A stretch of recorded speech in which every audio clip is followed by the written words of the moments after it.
I believe in recruiting and hiring superstars. I like to develop people.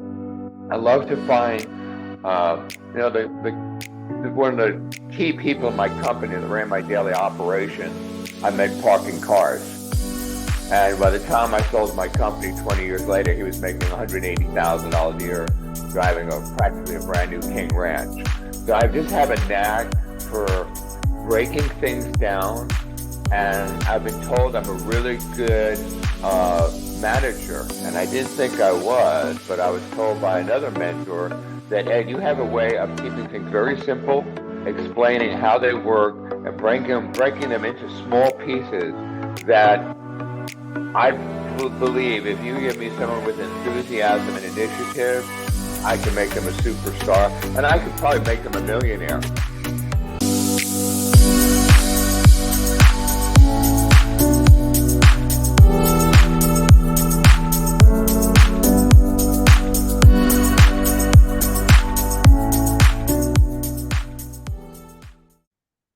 Welcome, everybody, to another episode of Dr. PJ Storyline, and I am your host, Dr. PJ, and today we're going into the story of Ed Hoffman. And so if you're on LinkedIn, you can always see Ed. He's counseling individuals and helping them to start their business. But one thing that really sticks out to me is he's always somewhere else, but in Houston. Sometimes you'll see him in Colombia and some other parts of the world. And so today we're going to get into his story about being an international business coach. That's the title, coach. And yes, flick your hair, take that. And so, Ed, welcome to the Storyline. How are you today?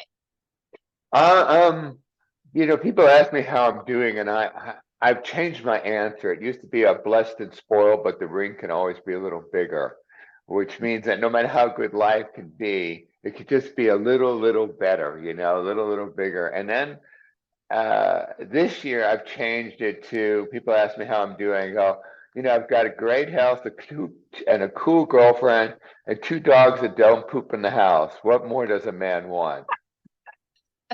Exactly. So you're living the good life. So we're just going to dive right into it. So tell people about your business, and then I'm going to ask you some questions to get into your story of how you arrived there. Well, I have always been coaching. I've been in martial arts for over 50 years. I gave it up about 8 years ago. Uh, I've been teaching martial arts as an assistant since about the age of 15, and all the way up to coaching a junior world champion. And also, when you own your own business, I believe in recruiting and hiring superstars. I like to develop people. I love to find, uh, one of the key people in my company that ran my daily operations. I met parking cars. And by the time I sold my company 20 years later, he was making $180,000 a year, driving practically a brand new King Ranch. So I just have a knack for breaking things down, and I've been told I'm a really good manager, and I didn't think I was, but I was told by another mentor that, Ed, you have a way of keeping things very simple, explaining how they work, and breaking them into small pieces that I believe if you give me someone with enthusiasm and initiative, I can make them a superstar, and I could probably make them a millionaire. Nice. So that's my goal. Okay, so remind everyone of the name of your business and when did you get it started? Name my company Innovation Consulting. I started it right when I sold my company back at 2017, right before Harvey, right before COVID.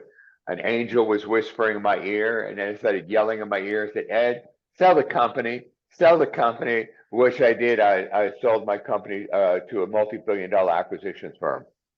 And that was a very educational process, dealing with that high level of people trying to buy something. And I felt I held my ground pretty good. But I had a good team around me with that. Nice. So you talked about how you were able to basically make stars out of people, and so really tapping into people of who they are. So how do you see the potential in folks to know to be able to cultivate them and help them go to the next level? Um, I usually look for details, and I'll use the example of the young man that ran my operation. He was parking valet at the opera, and I have different vehicles. My opera vehicle, that's called, is a very nice car, and if it rains, I throw my body over the hood kind of car, you know. Mhm. So I pull it up, and sometimes these ballet guys, they put their hands on the window to shut it, which does two things: put the handprint on it, and also most sports cars don't have that metal rim around the window. So when you push the window, it creates air noise because you're bending it over time. And he got in the car and he said, "Do you want this candy wrapper, protein wrapper and a soda can or something?" I go, "No." I said, "Well, that's interesting." He really like most valet guys just jump in and don't care about your car. And then when I came back, he shut the door with the handle and not the window. Oh, I like this kid. There was something about his demeanor that I pick up. I pick up on people's demeanor and energy and their eye for detail and initiative. He had initiative to take the soda can and the wrapper out. I've never Mm, had that happen before. So that is I wouldn't use a red flag. It's a blinking light to me going, hey, who is this kid? There's also a story out of the Bible, which I'm going to try to tell really quickly. There was two angels that passed Abraham going in the desert. And I've been studying with a rabbi for over 20 years. And everybody thinks that in the Bible it says he saw them twice. They think they saw him coming and going, but that's not what my rabbi taught me. He taught me that he looked into them and he looked and see, are you hungry? Are you tired? Are you thirsty? No, no, I'm fine. I'm fine. Everything's great. People say that. And then you go, come on, tell me the truth. And they go, oh, I'm really hungry. I'm really tired. Whatever. So by looking into people twice, I see more than just looking at them once, if that mm, makes sense. yes. What is their demeanor? How is their enthusiasm? How do you park cars and happy doing it? You know, and that's what I look for. And if I can get that in a person, I don't care what their nationality is. I don't care if they have quality English. I don't care any of that. If I can get that, I can make them a superstar. And of course, what is their endurance level? And you can only raise people. I can't be a LeBron James, for instance, but there's a lot of other guys around LeBron James that make a very good living. So coaching to a person's potential and Mhm. their strengths and what they're good at is so important than trying to make them what they're not. So how do I take that gift and cultivate it and just focus on their gift? Nice. So what role does their story play in their business success? So how are you able to help them to sometimes realize who they are in the potential and maybe the potential that you see and they may not see that? How are you able to incorporate it so when they are going for business success and they're working with you, they are seeing what you see and believing themselves so that they can reach the level that you know that they can go to? Well, I tell you, I first have to build their trust that I know Mhm. what I'm doing. Okay. And so I start looking into their businesses and see where their bottlenecks are, where their gaps are. And everybody goes, oh, I need more sales. Well, you might have $400,000 in receivables over 90 days. Well, how did that $400,000 receivable? It was a collection problem, a contract problem, a customer that you're focusing on the wrong customer. There's a lot of things, and once they start seeing that, then when they start believing in you, and once they start believing in you, and then they can start believing in themselves that you believe in them. But I Mhm. think it's like reverse. You don't get people to believe in themselves. They first have to believe in you. Yeah. And I think part of my personal story and part of my experiences help that. Like I said, I coached a junior world champion, but for quite a long time, she was in the top, let's say, 5 or 6 of the world, and she couldn't go over that. And because of my personal own experience in martial arts and being competitive, even though I wasn't as good as her, I had it's a combination. John Allen, who's one of my favorite people on earth, said, Ed, you're very tough, but you're allowed to have a lot of empathy. Mm-hmm. So the empathy helps me connect with people. And I'm tough because let me tell you, the situation out there right now is people think it's easy to become a millionaire. Mm-hmm. Everybody thinks it's easy. They watch these people online opening up toys or girls shaking a booty out there, and oh, she's making 100 grand a month, whatever it is. And you have to understand those are unicorns. Right. And so my own personal trudging story of hard knocks, yet I accomplished it, gives people the faith. Well, God, it had a lot more adversity than I did, even though we all have our own adversity, is to identify with someone and say, yeah, you've got adversity, big deal. Might be the color of your skin. You might have a speech impediment. You might have this, you might have that. Everybody has, there's no even playing field. Mm-hmm. So what you have to determine is what part of the playing field is your strength, and let's focus on that. But to think that everybody is going to be equal and everybody's got the same thing, it's impossible. I can never play LeBron James one-on-one. I could try all I want. So the playing field's never even. But there might be something that I have that LeBron James might not have. Mm-hmm. That I can actually coach someone because I'm not have the insane natural ability of LeBron James. And that's why in sports, some of the best coaches are average players. Right. And I think that in business, people they need to, and that's why people go to these big seminars and go to meet these superstars. The problem with superstars is you're not them. You're not an Anthony Robbins. You're not a Joel Austin. I mean, you just got to realize that. So how can I be the best that I can be and also stay in a reasonable box? Mm-hmm.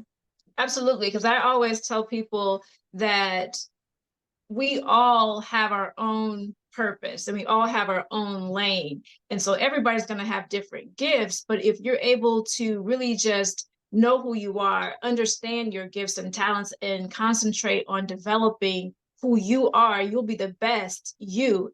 You're not going to be the best LeBron James because LeBron James is LeBron James. You can't, there's not a duplicate of one person. Everybody is unique in their own path. And so you kind of touched on your facing adversity. So walk us through, how do you become a coach now? How did you get to where you are now? Well, so I sold my business, and my business, I was thinking about what's my part of my exit strategy was working with others, and I was very deliberate. I spent 20 years working on my exit strategy, maybe economic or personal or spiritual facets of my life. So my business broker said, "Hey, there's a speaker at a Texas Business Brokers Association. He's a business coach." I know, that's great. Let's go. So I'm watching this guy do this PowerPoint, right? And he looked really smart. He's got a three-piece suit on, with the power tie and clicking away. And I'm going, oh man, he's so much smarter than me. I am an idiot next to him. I don't know anything, And I go up and talk to the guy. I go, really? Well, I loved your presentation. What kind of business experience did you have? Good question, right? Oh, I own a moving company, and I have a friend that owns a moving company in storage, and they make stupid money. I mean, $3-4 million of money a year, which I think is stupid money. You're making over $1 million a year, you start falling into a different category. In my world, maybe not in yours. This guy's making 100 million, but you make over $1 million a year, you start having some breathing room in the year. And he said, yeah, I had a moving company. I go, how many trucks you had? He goes, oh, it was me and my friend during the summer. Wow. And I go, that's the business experience you had? I go, well, where'd you get all this PowerPoint and all this knowledge? He says, oh, I took these, I'm certified in this, and I'm certified in that, and I'm certified. I said to my broker, I could kick this guy's butt. He has no idea what it's like when you get thrown in the street. And what I mean by empathy, I've been times in my business that I couldn't pay myself for 6 months. There was times in my business I had to take my Rolex and bring it to a pawn shop to get through another 3 days before the check hit. You know, I tell people, if you're not losing sleep, waking up with an upset stomach, can't eat, having nightmares, you're not working hard enough first 3 to 5 years of your business. And the reason I know that is because I have that. Now, as a business coach that never went through that, it's really hard to have any empathy. Oh, you just have to, I think Mike Tyson said it the best. Everybody's got a plan again until you get punched in the face. And Right. until you've been in the ring as a businessman, and my business that I sold it to that acquisitions firm. I started with my hands, and at the end, we were doing between 100 and 120 jobs a day. I had a staff of 45 people. It all started with these two hands. I also own businesses in Costa Rica and Colombia. So when you have these type of businesses and you have these type of nightmares, you know what it's going to take and the adversity to get through that. If you've never been through that and you're a textbook coach, and God bless them, they are smarter than me in some ways. But if you want to get in a street fight, which is what business is, you better have a street fighter with you, because a pretty boxer is not going to win a street fight.